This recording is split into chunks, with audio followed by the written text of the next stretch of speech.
This one is writing in asking about a very packed month of June. Check it out. Hey, John, Jared from Atlanta calling, and I just realized that some really good news about the month of June at the movie theater. It is stacked. Transformers, Spider-Man, Flash, Indiana Jones. Which one do you think is going to win the box office that month?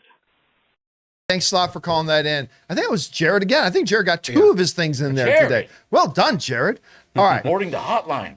We have been talking a lot about March because March has been the best month of movies in 3 years.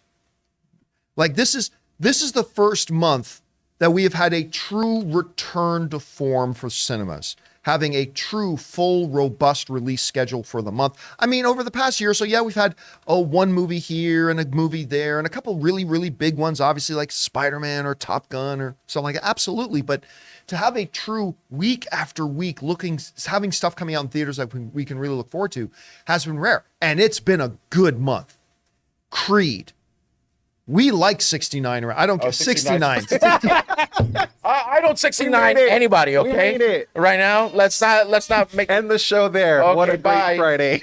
It's 65, right? Oh, yeah. 65. Our life is over.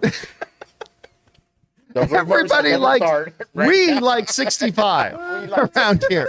65 was good. Scream 6. Scream 6. Not Scream 69. Scream 6 was really good.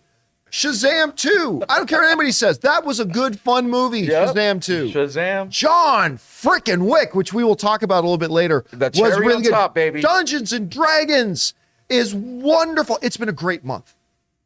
But it's not like it ends with March. Nope. We got some good stuff coming out in April, but we got some month of June coming. What's that? Quick question. What's that? Does Dungeons and Dragons actually release to the March general 31st. public in March? Yeah, March 31st. Oh, okay. Okay. Does what? So it is Yeah, officially a because, March movie. I just wanted to make sure we're getting her. So it's been a fabulous month, man. Yeah. And it doesn't stop. We got some good stuff, like I said, coming out in April and May. But June, man. It's going to be hard to top this month. But June is looking to try it. No, you're saying release, but movies we like too. Yeah, we like that much. Everything we watch. So let's go over here. So stuff coming out in June. Okay, so we've got, as we go over to the classroom here. Yep. We've got, we're starting with Spider-Man Across the Spider-Verse. That's guaranteed right there, baby. Oh, yeah. That's this didn't guaranteed. happen. Spider-Man Across the Spider-Verse. I mean, that's coming out on June 2nd, I think. Yeah, June 2nd. All right. Then we move on to June 9th.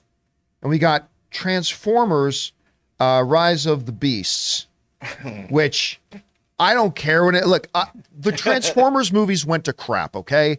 I like the first Transformers movie, and I really like Bumblebee. Everything else in between, total dog crap. Not such a But guarantee. the trailer, I like the trailer for this Transformers. I think it looks pretty good. But guess what's also opening on the same day of July 9th, or June 9th? Strays. The Will Ferrell dog comedy. That looks so good, and I'm going to tell you what, I'm not even sure which one I'm going to watch first. I might go watch Strays first, because that looks absolutely I might fantastic. I'm not going to see Transformers, but if I was going to do both, I'd do Transformers, and then the palate cleanser is Strays. Yeah, me too. All right. Then we got on June 16th, allegedly, Flash. Oh, yeah. Which, again, everything we've heard from anybody everywhere is that this thing is great. Now, opening up on the same day as The Flash is a movie we had heard about, but I totally forgot about until yesterday they played a trailer for it. The Blackening. Oh, my God. This movie looks funny. It's kind of like, it strikes me as kind of like Shaun of the Dead, where it's like part legitimate horror, but part glib comedy. And it was really working for me. A bunch of black friends go to a cabin in the woods, and it looked great. What can I say? Now, it's not going to be competing, nor will Strays be competing for the top of the box office, but there you go. All right. We move on to June 23rd for a movie that I think looks fantastic, which is Joyride. I don't think we talked about the trailer for Joyride on the show, but but they played it at South by Southwest. It's a mostly Asian cast. It's produced by Seth Rogen. It looks really funny, and they're going to be showing it at CinemaCon as well. So I'm really excited about that. Also coming out, remember we talked about this trailer? No Hard Feelings, the Jennifer Lawrence comedy, raunchy comedy. Oh, right. Oh yeah. Listen, when I first heard about that one, I'm like, that doesn't sound very good. And then I saw that the trailer was, I thought, ripped. I thought it was great. The trailer looked really, really good. So that's coming out. And then what do we got here? Oh, yeah. And then on June 30th, Indy 5. Indy 5. Look at that. Spider-Man Across the Spider-Verse. Transformers Rise of the Beast, Strays, Flash, The Blackening, Joyride, No Hard Feelings, Indy 5. I'm looking forward to every single one of these freaking films. I think these all look great. So the question becomes, they asked in the when they called in is what's going to win the box office? All right, let's just go through and just take out the automatic ones that we know are not going to be competing for the box office. No Hard Feelings and Joyride and The Blackening, none of those are going to be competing for top of the box office. We know that. Strays looks like it's going to be fantastic, but we know it's not going to be fighting for the top of the box office. That leaves us with 4 films for the month of June that we're looking at. Which one of these? I mean, and these are all legitimate contenders. These are all legitimate contenders. So I'm going to give you my list, all right, about the order I think this is going to happen. Out of these 4, I think what will be the best movie, but will also make the least out of these 4, in 4th spot is Spider-Man Across the Spider-Verse. Now, are we talking opening weekend? No, we're talking overall box office. Okay. Overall box office, I think. And you know what? I probably would put them in the same order as opening weekend as well. Now, of course, all this will depend on how good the movies are, which we don't know yet. But from this point, I'm going to say my guess is that the best movie of this bunch, but will come in last at the box office out of these 4, will be Spider-Man Across Spider-Verse. They showed us like 15 minutes of it at CinemaCon last year. I expect they're going to show us more of it at CinemaCon this year. It looks fantastic. The first Spider-Man Into the Spider-Verse, I think it is a top 10 best comic book movie of all time, in my opinion. I love this movie deeply, deeply, deeply, even though I fully admit I shit-talked the hell out of this movie for a full year up until it released because I thought the idea was stupid. And I love it. It's so good. One of the biggest pleasant surprise movies of all time. So for me at any rate, number 4 is going to be Spider-Man. Number 3 is going to be Transformers Rise of the Beasts.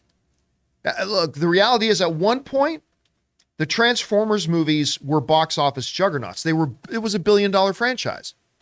But those days are gone because they ran that franchise into the ground. And so even when they came out with a delightful Bumblebee movie, it couldn't outrun the stench of failure that was the Transformers franchise. So I'm expecting great things from this movie. You've got the director of Creed 2, which I really like Creed 2, directing the film. Capel, I think is his name. And I'm just looking forward to it, but I don't think it'll make as much as Indy or Flash. So that leaves us with Indy and Flash. And I'm going to say coming in second spot is going to be Flash. Now, I know some people are probably going, John, whoa. People went crazy for the trailers. You know, it's Michael Keaton's coming back as Batman. I know, but it's a little bit of the same thing for me that it is for Transformers Rise of the Beasts. The DC franchise is not in good shape right now, which is why they're going to be relaunching it come 2025 with Superman Legacy. But it's not just DC. Look at the last 3 comic book movies that have come out. Black Adam, Ant-Man and the Wasp: Quantumania, and Shazam. All of them have underperformed. All of them have underperformed. I don't know that Ant-Man and the Wasp even hit 500 million. Black Adam didn't even hit 400 million. Shazam didn't make enough to buy lunch. So not only is it the status of DC, it's also the overall thing right now of box office. Look, I think Flash is going to make a lot of money. Don't misinterpret me. Flash is going to make a lot of money, but I don't think it's going to make as much as Indiana Jones 5. Because with James Mangold, one of the best directors in the business today, the guy who directed Logan, Ford v Ferrari, and a whole ton others, directing this, the word is the studio's very happy with the film. You've seen the reaction that has been, you guys have been in the movie theaters when they've played this trailer. The reaction from the audiences have always been really positive. We're in a big nostalgia thing right now. Hell, we just went back and watched a 60-year-old Tom Cruise flying fighter jets, although he was probably like 51 at the time that they filmed it, because they filmed that movie ages ago. But still, I think Indiana Jones 5 will end up being the number one box office movie out of those 4. Now, again, that can completely change once we actually start seeing the movies, because we may go in and say, oh my God, Transformers is actually a competitor for Best Picture at the Academy Awards, and Indiana Jones sucks toes. All right. Well, then maybe we swap that around and maybe we change it around. But for now, this far out, my early pure guess is number 4, Spider-Man Across the Spider-Verse. Number 3, Transformers Rise of the Beast. Number 2 will be Flash. Number 1 would be Indy 5. Taylor, let me just ask you a quiz. Yeah. How would you order this? I would put Spider-Man Across the Spider-Verse as number 1. Really? Yeah, only even 'cause- though the first one only made like what, $300-something million? Yeah, I think the hype has just been building and building. Oh, I and hope you're building. right. Yeah. God, that would make me happy. My But so nieces- you think it's going to make more money than Transformers, Flash, and Indy 5? Yeah, my Wow, nieces are okay. hyped. Plus, when you look at the, can we get the list up again really quick? Sorry. When you look at the other ones, the Flash, DC has not been performing as well as people. would Neither hope. is Marvel, Right. really. Transformers, that franchise is not doing as well as we would hope. Indiana Jones, the last one, same thing. But with Spider-Man Across the Spider-Verse, the first one was great, and I It just won feel the like Academy follow-up- Award for yeah. Best Animated Feature. Everybody loves it. My nieces are obsessed with Spider-Man, with Spider-Gwen. There's a couple more movies coming out. I don't think 2 of them will be able to compete. The Boogeyman, which I'm so excited for. And then for my beloved DreamWorks, Ruby Gillman, the Teenage Kraken with Jane Fonda as Yeah, the that looks Kraken. awful. But there's one that I think could compete with these, and it's the same day as The Flash as of right now, June 16th, Elemental from Pixar. That's only in limited release, though. Oh. So I don't believe, I believe it's limited release thing right Okay. now, so it may move. That's why I didn't put Elemental on the list, because they're a little unclear right now about what that is. So, but yeah, I think I'm very much looking forward to Elemental as well. So, Yeah. guys, question is for you. What do you think? June looks great. I am legitimately, I think there's like 9 films coming out in June that I am absolutely looking forward to. I don't know that they're all going to work out, but I'm absolutely excited and looking forward to all of them. What do you think about the lineup? Which one of those films do you think will end up in the top spot at the box office out of them? Whatever you guys think, jump down to the comment section below and let us know your thoughts. We want to take a second to thank a sponsor of this video, Mint Mobile. If saving more and spending less is one of your top goals for 2023, why are you still paying insane amounts of money every month for your phone bill? Switching to Mint Mobile is the easiest way to save this year. As the first company to sell premium wireless service online only, Mint Mobile lets you order from home and save a ton with phone plans starting at just $15 a month. You guys know I made the switch over to Mint Mobile a while ago. The process couldn't have been easier, and I can't believe that I am spending less than a third of what I was spending on one of the other major carriers before. By going online only and eliminating the traditional costs of retail, Mint Mobile passes the significant savings on to you. All plans come with unlimited talk, text, and high-speed data delivered on the nation's largest 5G network. Use your own phone with any Mint Mobile plan and switch easily in minutes with eSIM. To get your new wireless plan for just $15 a month and get the plan shipped to your door free, go to mintmobile.com/Campea. That's mintmobile.com/Campea. Cut your wireless bill to $15 a month at mintmobile.com/Campea.